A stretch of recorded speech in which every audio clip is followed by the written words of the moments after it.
What's up everyone? Welcome back to the channel. तो हम वापस आ चुके हैं। तो आज की वीडियो में हम चैप्टर 2 के आगे के टॉपिक्स और इस चैप्टर को आज हम एंड करेंगे। हम इसको पूरी यूनिट की तरह लेके चल रहे हैं, लेकिन बुक के अकॉर्डिंग अगर हम देखें तो चैप्टर 2 आज हमारा एंड हो जाएगा। आज हम बात करेंगे इस वीडियो के अंदर डोमेस्टिक टेरिटरी के बारे में, नॉर्मल रेजिडेंट के बारे में, फैक्टर इनकम और ट्रांसफर इनकम के बारे में। अगर अभी तक आपने चैनल को सब्सक्राइब नहीं किया है तो बेटा सपोर्ट दिखाते हुए चैनल को सब्सक्राइब कर दो और अपने सभी दोस्तों के साथ शेयर कर दो। So let's get started.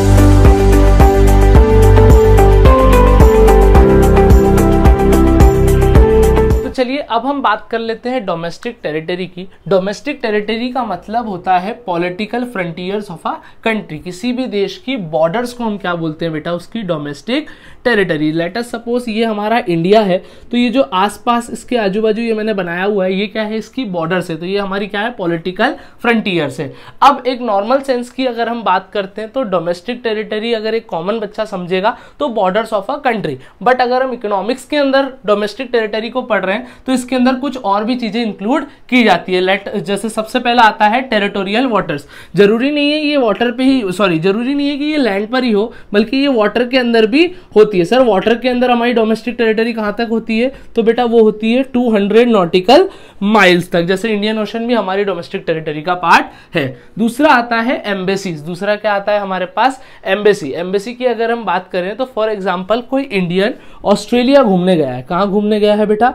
Australia घूमने गया है और वहां उसके साथ कुछ फ्रॉड हो जाता है, कोई दुर्व्यवहार हो जाता है, कोई एक्टिविटी ऐसी हो जाती है जिसके कारण उसे वहां क्या होती है? प्रॉब्लम फेस करनी पड़ती है, उसको वहां कोई प्रॉब्लम होती है। तो हर देश के अंदर हर देश की क्या होती है? एम्बेसी होती है। एक ऑफिस बनाया जाता है क्योंकि वहां पर उसकी लैंग्वेज कोई नहीं समझता है। तो वो क्या करता है? ऑस्ट्रेलिया में जाके इंडियन एम्बेसी में जाता है, उनको अपनी सारी ग्रीवियंसेस बताता है। ग्रीवियंसेस मतलब क्या होता है? प्रॉब्लम बताता है और वो प्रॉब्लम को सॉल्व करते हैं और उसको वापस कहाँ भेज देते हैं? इंडिया भेज देते हैं। तो ऑस्ट्रेलिया के अंदर जो हमारी एम्बेसी है वो भी हमारी डोमेस्टिक टेरिटरी का पार्ट है। ऐसे ही कोई ऑस्ट्रेलियन यदि इंडिया घूमने जाता है और उसके साथ कोई प्रॉब्लम होती है तो ऑस्ट्रेलिया के अंदर इंडिया के अंदर भी ऑस्ट्रेलिया की एम्बेसी होती है और वहां पर क्या किया जाता है? उसकी प्रॉब्लम को सॉल्व किया जाता है और उसको वापस कहां भेजा जाता है? ऑस्ट्रेलिया भेजा जाता है। तो इंडिया के अंदर जो ऑस्ट्रेलिया की एम्बेसी है वो ऑस्ट्रेलिया की डोमेस्टिक टेरिटरी का पार्ट है और ऑस्ट्रेलिया के अंदर जो इंडियन एम्बेसी है वो इंडिया की डोमेस्टिक टेरिटरी का पार्ट है।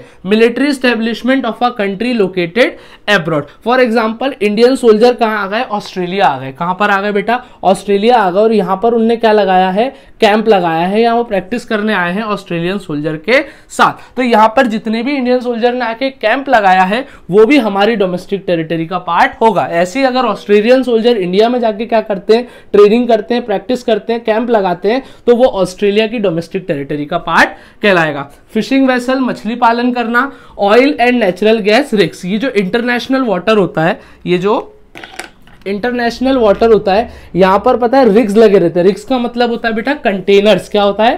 कंटेनर्स। रिग्स का मतलब होता है कंटेनर। यहाँ बड़े बड़े ऑयल के, नेचुरल गैस के क्या रहते हैं? कंटेनर्स होते हैं। तो वो भी हमारी डोमेस्टिक टेरिटरी का पार्ट कहलाते हैं। Ships, aircraft own and operated by normal resident. Let us suppose international water में कोई हमारी शिप चल रही है या कोई एयरक्राफ्ट टू कंट्रीज के बीच में उड़ रहा है। मतलब कोई एयरक्राफ्ट है, कोई फ्लाइट है, जैसे एयर इंडिया की कोई फ्लाइट है, वो जापान और अमेरिका के बीच में उड़ रही है, लेकिन उसका जो मालिक है वो कहां से है? इंडिया से है। और वो चल भी कहां से रही है? इंडिया से चल रही है। तो वो भी इंडिया की डोमेस्टिक टेरिटरी का पार्ट कहलाएगी। ये बात करी हमने डोमेस्टिक टेरिटरी की, आप इसको नोट कीजिए। अब मैं आता हूं नॉर्मल रेजिडेंट के साथ। अब हम बात करने वाले हैं नॉर्मल रेजिडेंट की कि नॉर्मल रेजिडेंट होता क्या है। A normal resident is said to be a person. कोई व्यक्ति हो सकता है और इंस्टीट्यूशन। इंस्टीट्यूशन मतलब कोई ऑर्गेनाइजेशन हो सकती है, कोई कंपनी हो सकती है।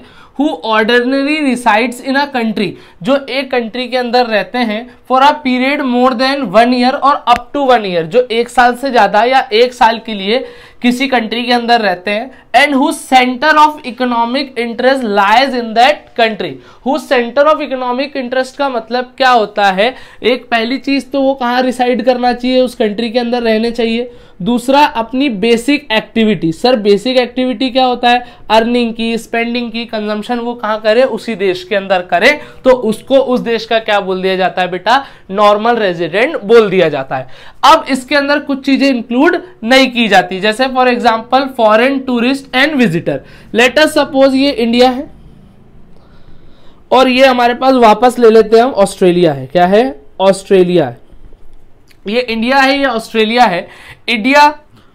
इंडिया में कुछ फॉरेन टूरिस्ट आए, ऑस्ट्रेलिया से कुछ लोग घूमने के लिए आए, विजिट के लिए आए, तो बेटा क्या वो 1 साल तक रहेंगे? वो 1 साल तक रहेंगे तो वो इंडिया के रेजिडेंट बन जाएंगे। लेकिन अगर वो 1 साल से कम समय के लिए रहते तो वो किसके नॉर्मल रेजिडेंट कहलाएंगे? ऑस्ट्रेलिया के। यहां पर एक और टॉपिक निकल के आता है सर, सिटीजन। तो 2 मिनट बाद में इसको डिस्कस करता हूं। Employees of international organisation, international organisation जैसे वर्ल्ड हेल्थ ऑर्गेनाइजेशन, इनके जितने भी एम्प्लॉइज है वो किस देश के नॉर्मल रेजिडेंट कहलाएंगे? जिस देश के अंदर उनका हेडक्वार्टर है या जिस देश के अंदर वो रहते हैं। लेकिन यदि वो 1 साल से ज्यादा हमारे देश के अंदर रहते हैं तो वो हमारे नॉर्मल रेजिडेंट कहलाएंगे। रहते फॉरेन स्टाफ की, फॉरेन स्टाफ जैसे फॉर एग्जांपल इंडिया के अंदर ऑस्ट्रेलिया की एम्बेसी और ऑस्ट्रेलिया के अंदर इंडिया की एम्बेसी है, तो वहां जितना भी स्टाफ क्या कर रहा है? काम कर रहा है। जैसे यहाँ पे हमारी एम्बेसी होती है, इसके अंदर जितना भी स्टाफ काम कर रहा रहता है उस देश के वो नॉर्मल रेजिडेंट कहलाते हैं, जिस देश में एक्चुअली वो क्या करते हैं बेटा? बिलोंग करते हैं। लेकिन यदि कोई व्यक्ति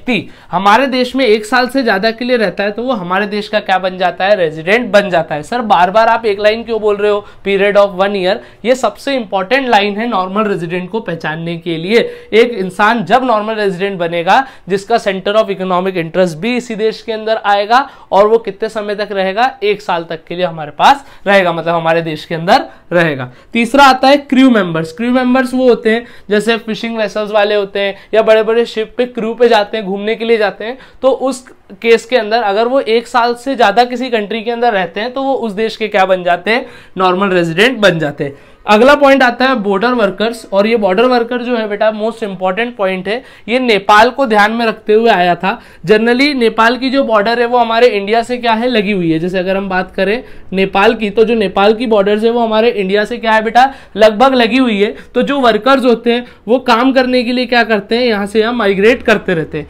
तो एक्चुअल में बॉर्डर वर्कर्स भी उसी देश के कहलाएंगे जिस देश के अंदर एक्चुअल में वो क्या करते हैं? रहते हैं। लेट अस सपोज 24 में से 18 घंटे भी अगर वो इंडिया में आके काम कर रहे हैं तब भी वो इंडिया के नॉर्मल रेजिडेंट नहीं कहलाएंगे, वो नेपाल के ही नॉर्मल रेजिडेंट कहलाएंगे। ये तो बात हो गई बेटा नॉर्मल रेजिडेंट की। अब एक और चीज मैं आपको समझा देता हूं, दोनों के बीच का डिफरेंस सर। रेजिडेंटशिप मतलब रेजिडेंट और सिटीजनशिप में क्या अंतर होता है? अगर हम बात करते हैं बेटा रेजिडेंट की, तो रेजिडेंट का मतलब क्या होता है? एक ऐसा व्यक्ति जो किसी भी देश के अंदर 1 साल से ज्यादा रहता है और वहीं कमाता है, वहीं खर्च करता है, वो कहाँ बन जाता है? वहां का रेजिडेंट बन जाता है। लेकिन अगर हम बात करें सिटीजन की या सिटीजनशिप की, तो सिटीजनशिप 2 ही कंडीशन के अंदर आपको मिलती है। पहली कंडीशन कि आपका उस कंट्री के अंदर क्या होना चाहिए बेटा? बर्थ होना चाहिए, मतलब आपकी जन्म उस कंट्री के अंदर होना चाहिए। दूसरा, बाय सम लीगल प्रोविजन, कुछ लीगल प्रोविजन मतलब वहां का कोर्ट आपको अलाउ कर दे कि आप उस देश के क्या बन जाओ? सिटीजन बन जाओ। अब सर क्या एक साथ हम 2 देश के रेजिडेंट बन सकते हैं? 2 देश के आप रेजिडेंट नहीं बन सकते, लेकिन 2 देश के आप सिटीजन बन सकते हो। डुअल सिटीजनशिप का जो कॉन्सेप्ट है, इसको समझने के लिए मैं आपको एक एग्जांपल दूं तो अक्षय कुमार, जो हमारा अक्षय कुमार है वो 2 देश का सिटीजन है। सर वो रहते तो इंडिया में है ज्यादातर, तो बेटा अगर वो इंडिया में 1 साल से ज्यादा रहते तो वो इंडिया के रेजिडेंट बन जाएंगे। लेकिन उनके पास जो सिटीजनशिप है, नागरिकता है, वो 2 देश की है, एक है कनाडा और एक है इंडिया। तो जो हमारा अक्षय कुमार है वो क्या है? सिटीजन है इंडिया का भी और कनाडा का भी। लेकिन सर अब पता करना हो रेजिडेंट किस देश का है, तो हम देखेंगे कि वो 1 साल से कहां रह रहे हैं। जिस देश के अंदर वो 1 साल से ज्यादा रहेंगे उस देश के वो क्या बन जाएंगे? रेजिडेंट बन जाएंगे। आई होप आपको क्लियर होगा। अब हम लास्ट टॉपिक पढ़ने जा रहे हैं और इसके बाद ये चैप्टर हमारा पूरे तरीके से क्या हो जाएगा? खत्म हो जाएगा। अब अपन बात करते हैं फैक्टर इनकम की और ट्रांसफर इनकम की। यदि हम बात करते हैं फैक्टर इनकम की, तो फैक्टर इनकम वो इनकम होती है जो फैक्टर्स ऑफ प्रोडक्शन के द्वारा कमाई जाती है, और ट्रांसफर इनकम वो इनकम होती है जो हाउस होल्ड और गवर्नमेंट के द्वारा कमाई जाती है विदाउट प्रोवाइडिंग फैक्टर सर्विसेज, मतलब बिना मेहनत के जो इनकम उनने क्या करिए बेटा? अर्न करिए। आगे अगर हम बात करें तो इसकी डेफिनेशन से हम समझते हैं, it refers to the income received by factors of production for rendering their factor services in the process of production. It is received by factors of production. किसको मिलती है? factors of production को। Basically हमारे पास 4 factors of production होते हैं, land, labour, capital और entrepreneur. For rendering their factor services, उनकी सेवाएं यूज करने के बदले in the process of production. It is a earning concept. बेटा ये क्या है? अर्निंग कंसेप्ट है। अर्निंग कंसेप्ट का मतलब क्या होता है? या मेहनत करके पैसा क्या किया जाता है? कमाया जाता है। It is earn by factors of production. ये किसके द्वारा अर्न की जाती है? फैक्टर्स ऑफ प्रोडक्शन के द्वारा अर्न की जाती है। जहां पर लैंड के बदले रेंट मिलता है, लेबर को वेजेस मिलते हैं, कैपिटल के बदले इंटरेस्ट मिलता है और एंटरप्रेन्योर को क्या मिलता है? प्रॉफिट मिलता है। अब अगर हम ट्रांसफर इनकम की बात करें तो it refers to the income received without rendering any productive service in return. मतलब बिना मेहनत के जो इनकम हमको रिटर्न में मिली है वो क्या कहलाती है? Transfer income. It is a receipt concept. ये क्या है? रिसिप्ट कॉन्सेप्ट है। मतलब ये सिर्फ आपको मिल रही है, इसके बदले में आप कोई भी फैक्टर सर्विस या प्रोडक्टिव सर्विस प्रोवाइड नहीं कर रहे। It is generally earn by house hold and government. ये कौन अर्न करता है? हाउस होल्ड और गवर्नमेंट, जैसे old age pension, scholarship etcetera. I hope आपको ये तीनों टॉपिक अच्छे से क्लियर होंगे। आपने अभी तक वीडियो को लाइक नहीं किया तो वीडियो को लाइक करके बेटा चैनल को सब्सक्राइब कर दो और अपने सभी दोस्तों के साथ वीडियो को शेयर कर दो। Till then guys, keep working hard and make your parents proud. Thanks a lot.